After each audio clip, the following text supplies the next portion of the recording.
দেখো বন্ধুরা, আজ সকাল সকাল মাঠে চলে গেছি। আর মাঠে গিয়ে দেখো প্রথমেই কি দেখলাম, সাপের খোলস। সাপের খোলস চোখে পড়তে, ওরে বাবারে, আমার তো দেখে ভয়ই হয়ে গেছে, কারণ এখানে অনেক বড় বড় সাপ দেখতে পাওয়া যায়। বন্ধুরা, আজ সকাল সকাল বেরিয়ে পড়লাম মাঠের উদ্দেশ্যে। আমার সাথে যাচ্ছে আমার সঙ্গপঙ্গরা। দেখো, পেছনে রয়েছে আমার বর, তারপরে রয়েছে খুশি। খুশি আমার ভাগ্নি হয়। আর দেখো, চলো কে ভ্যান চালাচ্ছে দেখা যাক। এটা হচ্ছে প্রিয়াংশু।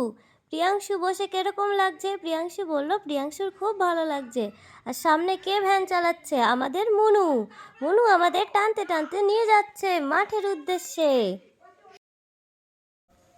দেখো আমাদের মাঠের পরিবেশটা কত সুন্দর, কত মনোরম একটা পরিবেশ, কত সুন্দর লাগছে, চারিদিকে সবুজ আর সবুজ।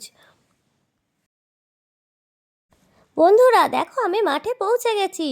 এবার মাঠে গিয়ে আমাদের জমিতে কি কি চাষ হয়েছে চলো তোমাদের সাথে শেয়ার করি।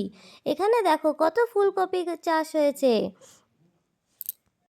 চলো আরও আগে গিয়ে দেখি আমাদের জমিতে আর কি কি চাষ হয়েছে। চলো চলো আমার সাথে চলো সবাই। মাঠের পথ থেকে চলতে চলতেই দেখলাম একটা বড় সাপের খোলস। সাপের খোলসটা দেখে তো আমার রীতিমতো ভয়ে আর হাত পা শিউরে উঠলো। এখানে অনেক বড় বড় সাপ দেখতে পাওয়া যায়। দেখো সাপের খোলসটা কত বড়, খুব ভয়ঙ্কর। চারিদিকে অনেক সাপ রয়েছে। আর চলো তোমাদেরকে দেখাই সুন্দর সুন্দর কত শাপলা ফুল ফুটেছে জলে। ওই দেখো, মূলো চোর আমাদের জমি থেকে মূলো চুরি করে নিয়ে পালাচ্ছে।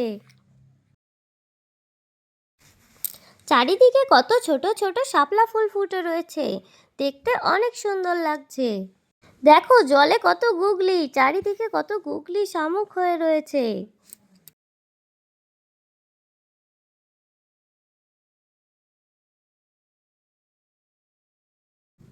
দেখো মূলচর মূলো নিয়ে হাজির, দুখানা মূলো তুলে নিয়ে এসেছে। বন্ধুরা দেখো, সেচ জেঠু কি সুন্দর ফসল লাগিয়েছে।